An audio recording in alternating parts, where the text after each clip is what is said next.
Assalamualaikum. Nak. Okey, silakan. Kita tengok bilik air. Macam mana? Okey, ni bilik air dia. Ya, sila buka. Oh, kat apa? Oh, ni. Air baru sampai. Sini lah rupa dia. Okey. Ayah tutup tak rapat. Ayah tutup tak rapat tu. Okey. Sini kita keluar. Ni je lah. Boleh ada berdiri, dia bagi berdiri. Jadi berdiri yang ada tu. Okey.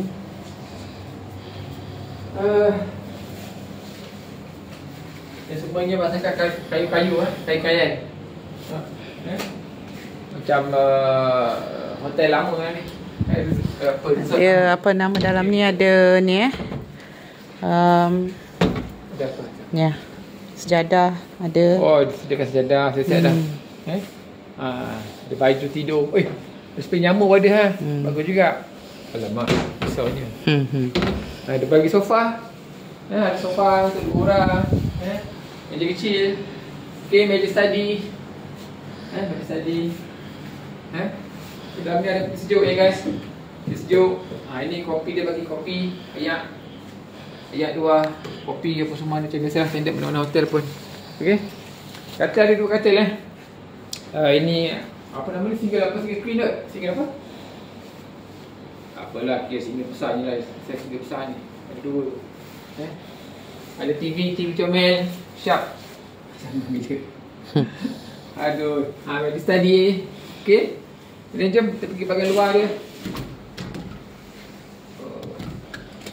Okey, jom pergi bahagian luar. Bismillah. Jom. Inilah bahagian dia. Kita tengok sekeliling. Tengok dia sekeliling. Ada ke kanan, ke kiri. Tengok. Jom. Dia ada private garden lah, lebih kurang lah. Private garden Ada meja kopi untuk berdua lepak. Jadi pun jauh pula. Okey lah. So ibu kursus sini sampai hari Khamis. Ciri suku dia. Okey dah nak nanti kita jumpa lagi. Assalamualaikum. Bye. Cyber View Resort and Spa.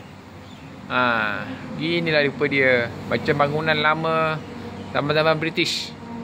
Okey, bye. Assalamualaikum.